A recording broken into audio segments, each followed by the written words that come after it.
నమస్తే. తెలంగాణలో మరో గులాబీ పార్టీ నాయకులు కాంగ్రెస్ పార్టీలో చేరేందుకు సిద్ధమయ్యారు. ఆయన చాలా కీలకమైనటువంటి నేతగా గులాబీ పార్టీలో ఉన్నారు. ముఖ్యంగా బొంతూరు రామ్మోహన్. ఆయన జీహెచ్ఎంసీ మేయర్గా కూడా పనిచేశారు. 2002 నుంచి ఆ పార్టీలో ఉన్నటువంటి వ్యక్తి. విద్యార్థి నాయకుడిగా అంచెలంచెలుగా ఎదిగి ఈ స్థాయికి వచ్చినటువంటి బొంతూరు రామ్మోహన్ పార్టీలో చాలా కీలకంగా వ్యవహరించారు. అయినప్పటికీ ఆయనకు సరైనటువంటి గౌరవం, ప్రాధాన్యత లేదనే ఒక ఆవేదనతో పార్టీ మారబోతున్నారు అనేది తెలంగాణ పొలిటికల్ సెక్టార్లో ఎక్కువగా ప్రచారం జరుగుతుంది. ముఖ్యంగా 2018 ఎన్నికల్లో ఆయన ఒక చోట నుంచి పోటీ చేసేందుకు అవకాశం కోరారు. మొన్న జరిగినటువంటి ఎన్నికల్లో కూడా టికెట్ ఆశించారు, కానీ ఆయనకు టికెట్ ఇవ్వలా. ఇట్లాంటి సందర్భంలో ఆయన అనుచరులు కానీ, ఆయన అభిమానులు కానీ ఈ పార్టీలో సరైనటువంటి గౌరవం లేదు కాబట్టి పార్టీ నుంచి బయటికి రావడమే బెటర్ అన్న ఆలోచనతో చర్చలు జరిపారు.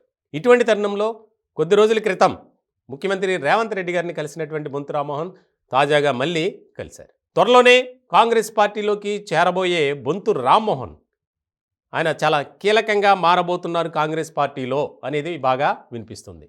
అవసరమైతే ఒక పార్లమెంటు స్థానం నుంచి కూడా అవకాశం కల్పిస్తారు అనేది వినిపిస్తుంది. ముఖ్యంగా ఆయన విద్యార్థి దశ నుంచి ఎన్నో పోరాటాలు చేశారు, ఎన్నో ఉద్యమాలు చేశారు. తర్వాత ఆయన పొలిటికల్ జర్నీ స్టార్ట్ అయింది బీఆర్ఎస్ పార్టీ నుంచి. అప్పటి నుంచి అదే పార్టీలో ఉన్నారు ఇప్పటివరకు. కానీ పార్టీలో సరైనటువంటి గుర్తింపు అనేది లేకపోవటం వల్లే ఎక్కడ వేసిన గొంగలి అక్కడే అన్నట్టుంది రాజకీయ భవిష్యత్తు అని ఆయన భావించారు. దీనికి సంబంధించే త్వరలోనే కాంగ్రెస్ పార్టీలో చేరబోతున్నారు అనేది అక్కడ వినిపిస్తున్నటువంటి టాక్. ముఖ్యంగా ఇప్పటికే బీఆర్ఎస్ పార్టీలో ఉన్నటువంటి నేతలు చాలామంది క్యూ కడుతున్నారు కాంగ్రెస్ పార్టీలో చేరేందుకు. కొంతమంది భారతీయ జనతా పార్టీలో చేరుతున్నారు. ఇట్లాంటి సందర్భంలో బీఆర్ఎస్ ఇంకా కష్టమే అని ఆ పార్టీలో ఉన్నటువంటి నేతలు భావించినటువంటి తరుణంలో ప్రత్యామ్నాయంగా పక్క పార్టీల వైపు చూస్తున్నారు.